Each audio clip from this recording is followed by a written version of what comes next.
Olá, nessa aula vamos falar sobre alguns métodos de projeção da mortalidade. O que nós observamos no decorrer do tempo é que tem havido um ganho de esperança de vida no decorrer do tempo.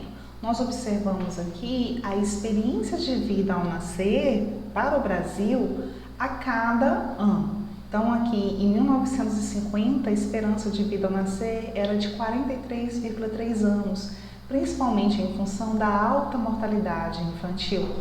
Essa mortalidade foi diminuindo com o tempo, a esperança de vida aumentando com o tempo, até que aqui quase que nos anos de 2020, provavelmente aqui 2018, a esperança de vida era de 76,3 anos. Então, há um ganho aí no tempo considerável de expectativa de vida e um tempo razoavelmente pequeno se formos considerar aí toda a história da humanidade.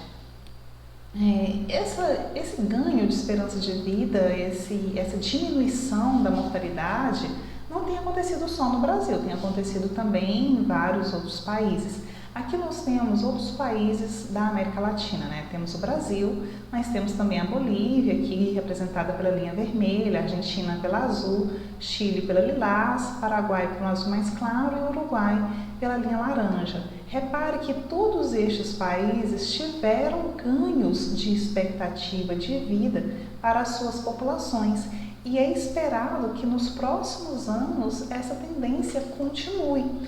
Então, é esperado ganhos ainda maiores na esperança de vida destes países. É preciso, então, já incorporar de alguma forma essas possibilidades de ganhos de expectativas de vida nos cálculos atuariais.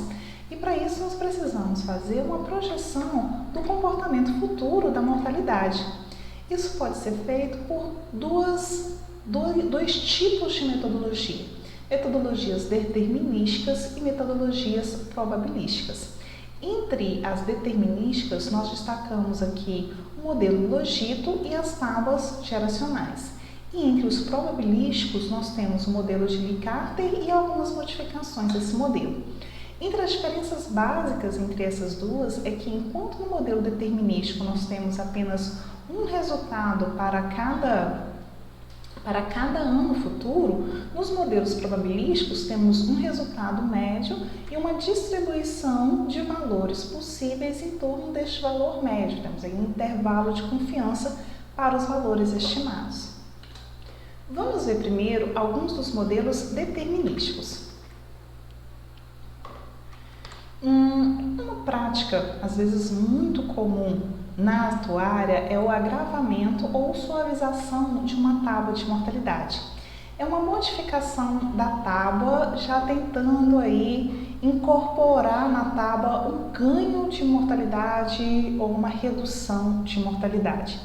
E é feita aplicando o mesmo percentual a toda a tábua, refletindo aí, por exemplo, um ganho ou uma diminuição da mortalidade em 10%, 15%.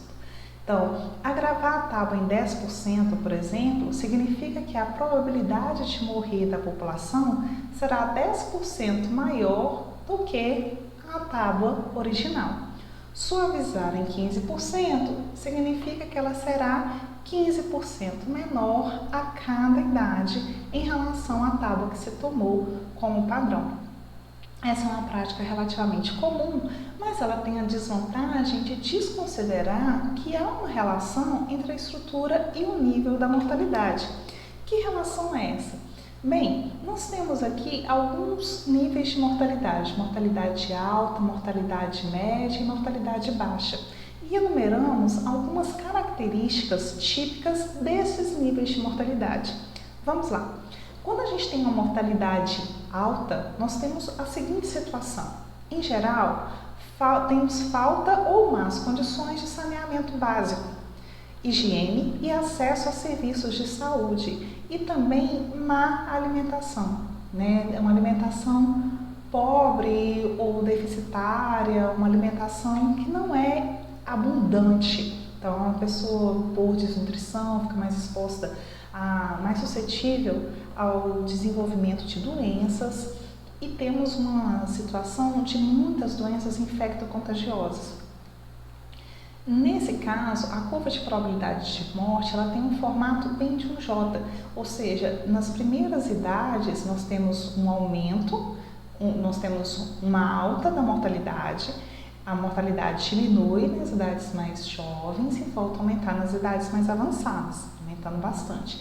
Mas nas idades iniciais, né, as crianças, elas têm uma mortalidade bem acentuada, porque elas são as mais suscetíveis a essas doenças infecto-contagiosas, elas são as mais frágeis e por isso mais acometidas em questão de mortalidade por essas doenças. Okay? Então nós temos este cenário. No decorrer da história, quando a gente observou uma queda da mortalidade no mundo de forma geral, né, não sei, em situações de guerra, mas situações de contexto, né, de contexto mesmo social, estrutural, nós temos uma mudança nessa situação que resultou uma diminuição da mortalidade. Por exemplo, antes a gente tinha basicamente nada de saneamento básico, mas com a melhoria das condições de saneamento básico, higiene e acesso aos serviços de saúde, a mortalidade começa já a diminuir. Por quê? Com a melhoria nestes aspectos, diminui a incidência de doenças infecto-contagiosas, que antes matavam muita gente, principalmente crianças, certo? Então, cai a taxa de mortalidade infantil e na infância, e a estrutura da mortalidade ela passa a se parecer um pouco menos com um J, porque podemos dizer que a mortalidade nas primeiras idades diminuiu. Então, nós temos aqui países com a mortalidade média, porque houve uma melhoria nas condições de saúde da população, de moradia, de saneamento básico.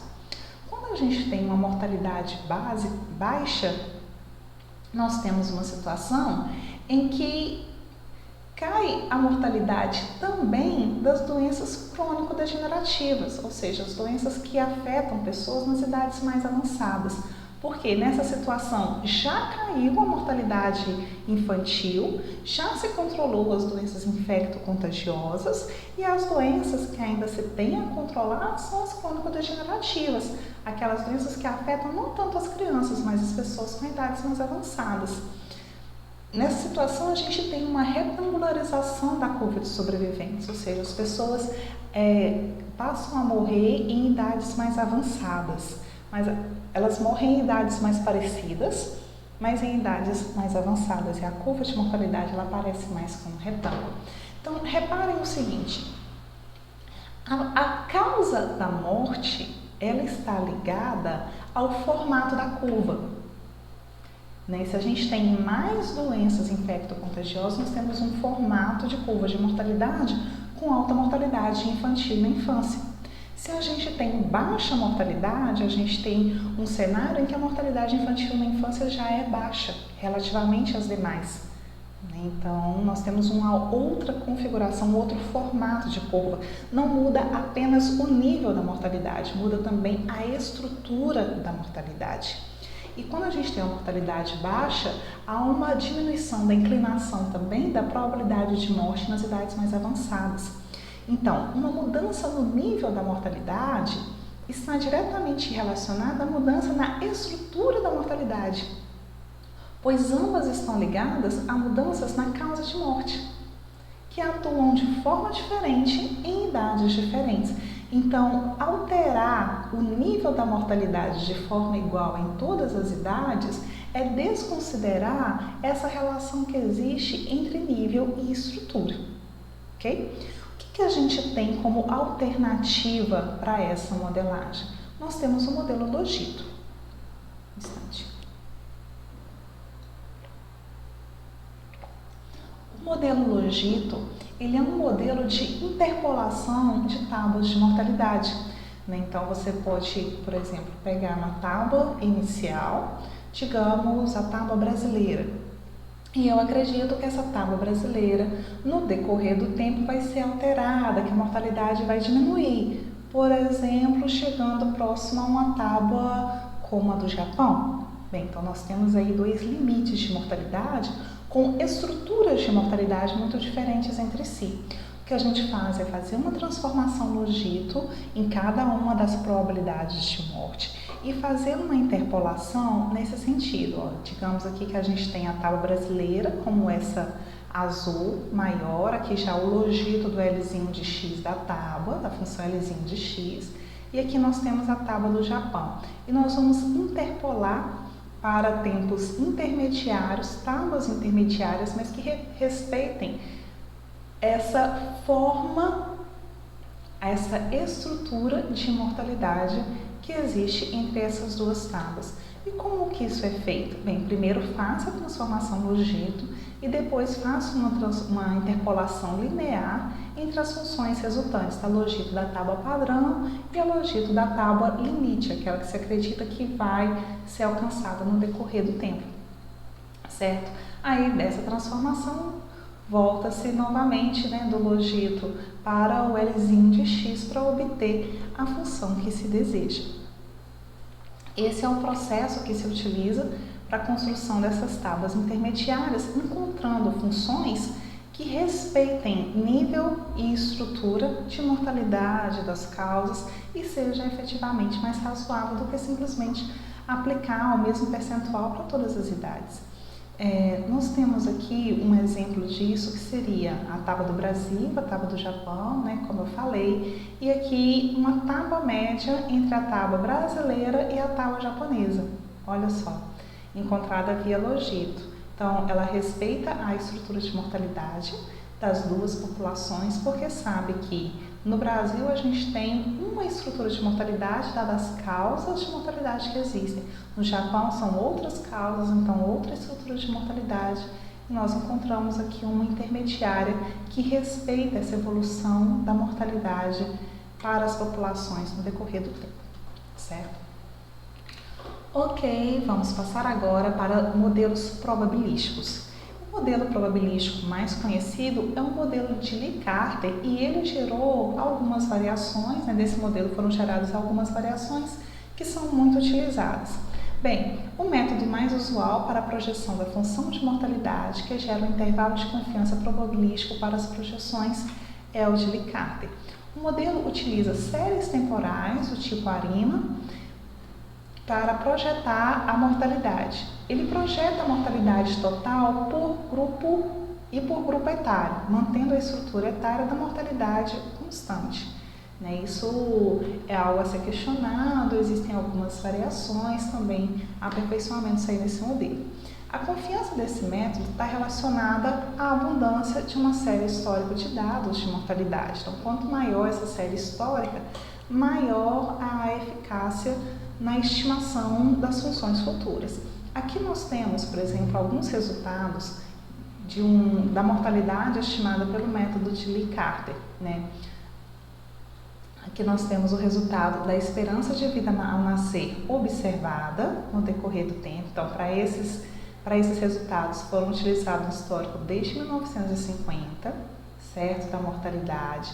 E a partir desses dados, estimou-se a mortalidade futura e o intervalo de confiança para essa mortalidade futura, certo?